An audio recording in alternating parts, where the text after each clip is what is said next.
बोतल चाहिए, दारू की बोतल चाहिए, बुक चाहिए, ये तो सरकार तय करेगी। नवीन जयंत का दबाव बनेगा क्योंकि ये इनका बोलने का व्यवहार करने का सलीका अलग है।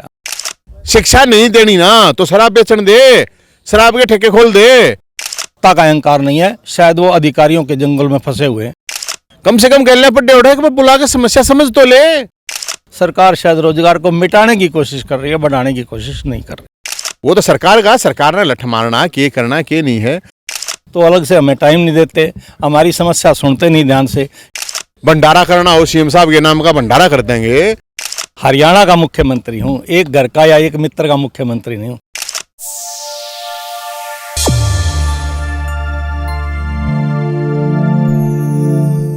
नमस्कार, इस वक्त रोहतक में और पूरा हरियाणा प्रदेश के जो प्राइवेट स्कूल जो है, अस्थायी और गैर मान्यता प्राप्त जो स्कूल हैं, उनके ये सब के हेडमास्टर और प्रिंसिपल जो आज नवीन जयंत के पास आए हैं। बीजेपी सरकार ने 2014 और 2019 का जो मैनिफेस्टो था उसमें दावा किया था कि इन सभी स्कूलों को जो है हम सरलीकरण करके और मान्यता देंगे, लेकिन इनको मान्यता नहीं मिली और अब 31 मार्च का नोटिस दे दिया, जिसके लगभग 20-22 दिन जो बचे हुए हैं, 20-22 दिन के बाद इनके स्कूल जो है बंद कर दिए जाएंगे।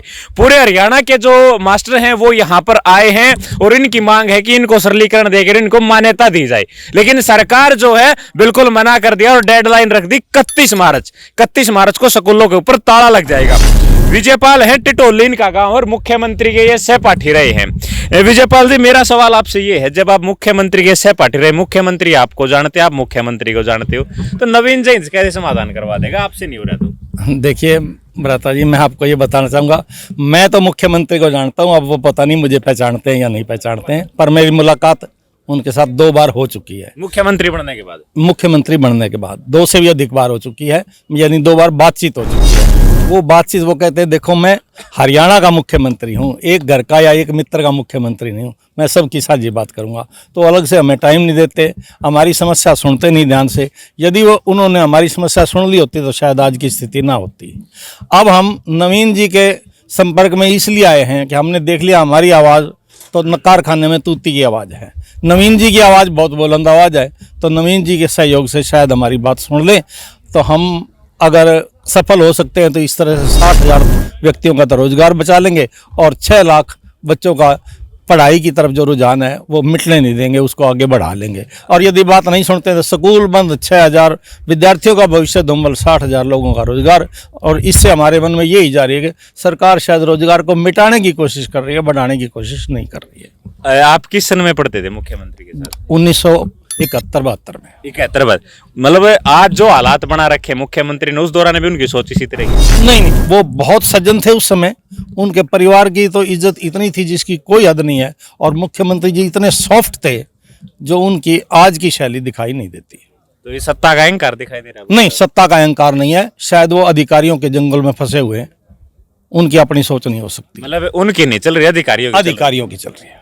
तो मतलब मुख्यमंत्री के ऊपर अधिकारी आ भी हैं? अधिकारी आ भी हैं। तो अब नवीन जयंत के पास आए हो। नवीन जयंत, मेरा सवाल ये है, पूरे हरियाणा के जो मास्टर हैं, स्कूलों के प्रिंसिपल हैं, वो आपके पास आए हैं, किस तरह से ये समाधान निकले? भाई समाधान तो यही है, हम तो सड़क पर समाधान ढूंढेंगे। और सबसे बड़ी बात ये है कि ये मुख्य विजय जी जो हैं मुख्यमंत्री के डब्बी हैं, सहपाठी हैं। डब्बी भी हो उसके डब्बी के बाद हो जी, वो सहपाठी क्लासमेट वो आ रहा है।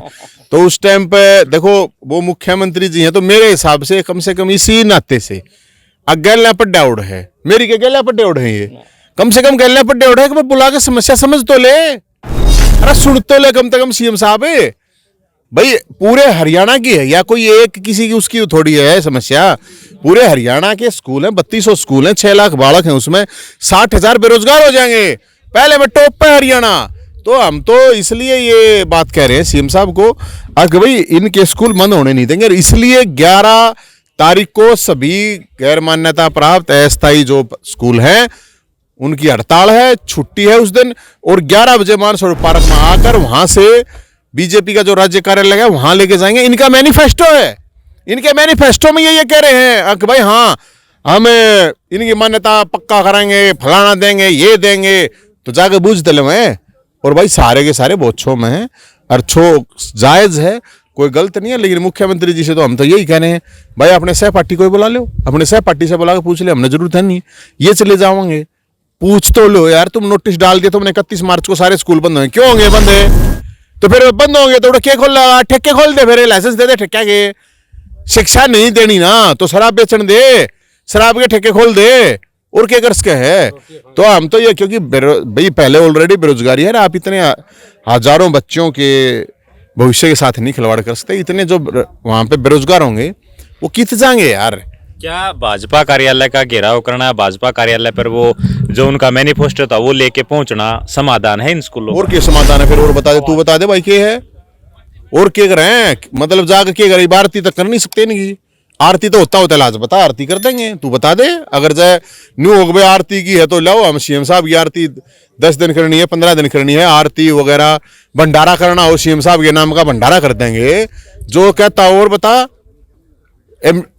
आवाज तो ठानी पड़ेगी। और मैं तो सबको कह रहा हूं यह बात है, अगर भाई जब आपके अपने हक की बात है, अब इनके जब पेट पे लात लाग जाए इधर रहेगा के भाई, या तो ये गलत काम करते हो।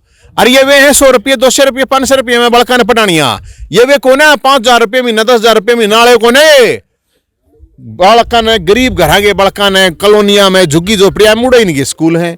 क्या नुकसान कर रहे हैं? सरकार का काम कर रहे हैं। तो और शिक्षा मंत्री तो खुद कह रहा है, अगर भाई मारा काम सरकार का आधा काम ये कर रहे हैं, तो क्या चाहती है सरकार? बताओ तो।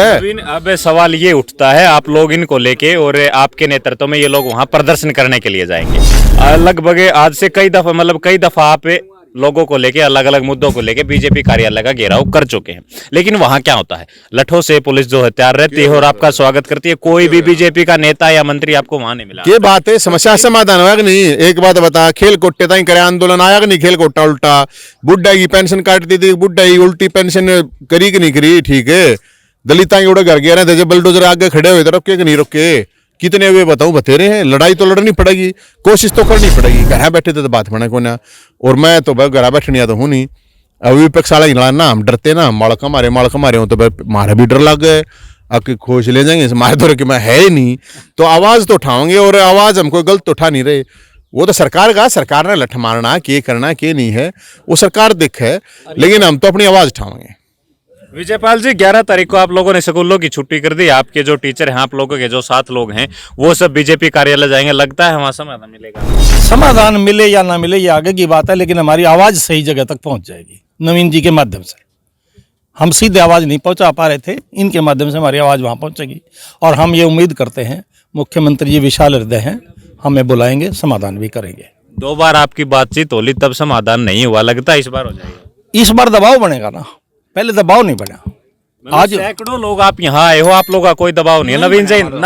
नवीन जैन का दबाव बनेगा, क्योंकि ये इनका बोलने का, व्यवहार करने का सलीका अलग है। हमारा सलीका, हम हाथ जोड़ने का सलीका है, इनका सलीका है खूंटा। तो क्या नवीन जैन से मुख्यमंत्री डरते हैं? डरना नहीं होता, ये दबते हैं, दबना भी नहीं होता। ये तो ये क्या व्यवहारिक तरीका होता है। ये व्यवहारिक तरीका है इनका। अरे ना आंदोलन तरीका ना दबाना, हमने तो अपना काम करवाना। हमने क्या जरूरत है डराने की दबाने की? हमने तो तुझ जाकर काम करवा दे मेरे भाई। सीएम साहब को, हम तो सीएम साहब को यही कह रहे, मैंने क्या की, सीएम साहब की आरती कहते तो आरती बनवा दूं, भंडारा कहते तो भंडारा लगवा दें, विशाल भंडारा। और बताओ, पर लेकिन ये जो स्कूलों की जो डिमांड है, ये मान लें अब ये सरकार डिसाइड करे। अब वहाँ शराब के ठेके खोल लेंगे, या तो शराब के लाइसेंस दे दे, ठीक है ना? तो वो किताब वो क्या नहीं करे, बोतल चाहिए, दारू की बोतल चाहिए, बुक चाहिए, ये तो सरकार तय करेगी। नवीन जैन है और पूरे हरियाणा प्रदेश से जो गैर मान्यता प्राप्त या अस्थायी मान्यता प्राप्त स्कूलों के संचालक हैं, वो यहाँ नवीन जैन के पास आए थे। और इनमें से कुछ लोग जो हैं वो मुख्यमंत्री के साथ पढ़े 1971-72 में। उस दौरान मुख्यमंत्री ऐसे नहीं थे, लेकिन अब जो है मुख्यमंत्री अधिकारियों के दबाव में है और अधिकारियों से मुख्यमंत्री जो है उभर नहीं पा रहे। तो नवीन जैन के पास आए थे। 11 तारीख को जो इन्होंने बीजेपी के राज्य कार्यालय के कूच करने का जो ऐलान किया है, और इनके अगर स्कूल बंद होते हैं तो लगभग 60,000 लोग जो है बेरोजगार होंगे। और डाटा जो है इन्होंने दिया है कि हरियाणा प्रदेश में 60,000 बेरोजगार और बढ़ जाएंगे।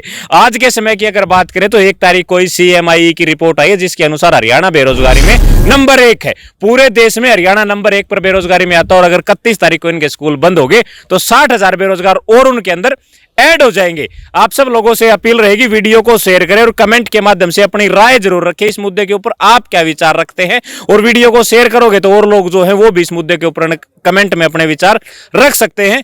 धन्यवाद।